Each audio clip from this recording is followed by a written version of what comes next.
Hello दोस्तों, अक्सर लोग हमसे पूछते हैं कि स्लिप डिस्क सर्जरी मतलब लंबर डिस्क हर्निएशन सर्जरी के बाद मैरिड लाइफ एक्टिविटी कब शुरू करनी है और कैसे शुरू करनी है।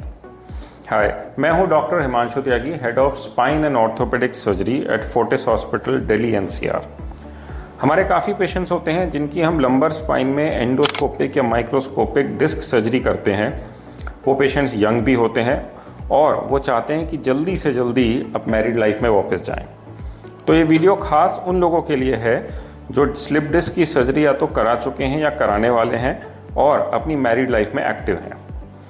तो सबसे पहली बात तो ये है कि जैसे अगर आपकी आज सर्जरी हुई है तो 3 से 4 हफ्ते के बीच में हम अलाउ करते हैं पेशेंट को सेक्सुअल के लिए। नॉर्मली ऐसा रहता है जैसे अगर हमने एंडोस्कोपिक या माइक्रोस्कोपिक सर्जरी करी है जिसमें बोन भी नहीं काटी, हड्डी भी नहीं काटी, तो एक्टिविटी हम कॉन्फिडेंटली शुरू करा सकते हैं 3 से 4 हफ्ते के बीच में। नॉर्मली शुरू में नॉन स्ट्रेनस, जिससे कि आपकी स्पाइन पे जोर ना आए, इस तरह की लाइट इंटीमेसी वाली एक्टिविटीज़ हम शुरू कराते हैं। 4 से 6 हफ्ते के बीच में हम ग्रेजुअली नॉर्मल सेक्सुअल एक्टिविटी की तरफ चलने लगते हैं अगर पेशेंट को पेन नहीं है, और 6 से 8 हफ्ते के बीच में नियर नॉर्मल एक्टिविटीज़ हम अलाउ कर देते हैं। अब इसमें एक्टिविटी शुरू करने से पहले आपको खुद से पता होना चाहिए कि अगर आपको कमर में दर्द है या पैर में दर्द जा रहा है तो आपको अभी एक्टिविटी शुरू नहीं करनी। पैर में अगर सुन्नपन, भारीपन है या मसल स्पाज़म है तो भी आपको सेक्सुअल एक्टिविटी शुरू नहीं करनी। अब हम बात करते हैं सेफेस्ट पोजीशंस की। तो पोजीशन में सबसे पहले आपको ध्यान रखना है कि आप जहाँ पे भी एक्टिविटी प्लान कर रहे हो, एक तो ज़मीन पे नहीं करनी है या हार्ड सरफेस पे नहीं करनी है। आपको शुरू में हमेशा बेड का यूज़ करना है और उसमें भी प्रेफर्ड पोजीशन जो होती है वो होती है साइड लाइंग पोजीशन, जिसको कि हम स्पूनिंग पोजीशन भी कहते हैं, क्योंकि इसमें स्पाइन पे सबसे कम जोर आता है और सबसे कम दबाव आता है एक्टिविटी में। इसके बाद दूसरी एक्टिविटी या दूसरी स्टेज वो होती है कि जब पेशेंट जिसकी सर्जरी हुई है वो बेड पे नीचे लेटे और पार्टनर ऊपर से आए। इसको ये भी कहते हैं पार्टनर ऑन टॉप पोजीशन। इसमें भी जिस पेशेंट की सर्जरी हुई है उसको लीड नहीं लेनी है, जो दूसरा पार्टनर है, अपोजिट पार्टनर, वो लीड लेता है। अगर किसी को बैक कम सपोर्टेड है तो आपको, जब आप सेक्सुअल एक्टिविटी शुरू कर रहे हैं स्लिप डिस्क सर्जरी के बाद, तो आपके पास एडिक्वेट पिलोज भी होने चाहिए, जिनको आप चाहो तो अपनी कमर के नीचे रख सकते हो या घुटनों के नीचे, और आपका पेल्विस जो है वो वेल सपोर्टेड होना चाहिए। लास्ट में जब आप बिल्कुल ठीक हो, आपका पेन पूरी तरह से चला गया है, तब आप नेचुरल पोजीशंस या नॉर्मल पोजीशंस में सेक्सुअल एक्टिविटी रिज्यूम कर सकते हो।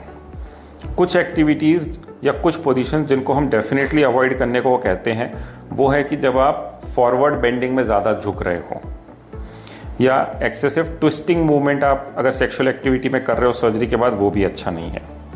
या कोई ऐसी पोजीशन जिसमें कि एक्टिव थर्स्टिंग या जर्क आपको करना पड़ रहा है स्पाइन सर्जरी के बाद। एक चीज़ जो और हेल्प करती है वो ये कि जब आप सर्जरी के बाद सेक्सुअल एक्टिविटी शुरू कर रहे हो तो उसमें आपको पहले बॉडी को हमेशा वार्म अप कर लेना चाहिए।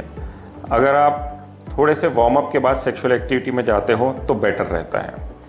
और आपके पास हमेशा एडिक्वेट पिलोज होनी चाहिए आपकी स्पाइन को सपोर्ट करने के लिए। जब आप शुरू कर रहे हैं तो हमेशा जेंटल मूवमेंट से ही आपको शुरू करना है, एकदम से जोश में या थर्स्टिंग मूवमेंट्स नहीं करने हैं। और आपको अपनी फटीगेबिलिटी भी देखनी है। अगर आप जल्दी थक जा रहे हो, डोंट वरी, धीरे धीरे आपका स्टेमिना बिल्डअप होगा और आप अपनी नॉर्मल एक्टिविटीज़ में या नॉर्मल स्टेमिना तक वापस जा पाएंगे। आपको एक चीज़ का और ध्यान रखना है कि जब भी आप सेक्सुअल एक्टिविटी रिज्यूम करने चाह रहे हो, उसके पहले सर्जरी के बाद आपके कम से कम 3 से 4 हफ्ते जो आपके डॉक्टर ने एक्सरसाइजेज बताई हैं, पोस्ट सर्जरी एक्सरसाइजेज, वो आपने अच्छे से करी हो। Sexual activity after slip disc surgery बहुत कॉमनली और बहुत आराम से करी जा सकती है, लेकिन आपको उसके स्टेप्स पता होने चाहिए। आपको ये पता होना चाहिए कब शुरू करनी है, किस पोजीशन में शुरू करनी है, क्या आपको सपोर्ट रखना है। इन सारी चीज़ों का अगर आप ध्यान रख रहे हो तो आप लंबर डिस्क हर्निएशन सर्जरी के बाद फिजिकल लाइफ या आपकी मैरिड लाइफ में बहुत आराम से वापस जा सकते हो। लेकिन इन सारे प्रिकॉशंस का ध्यान रखना है जो इस वीडियो में हमने बताया है। All the best.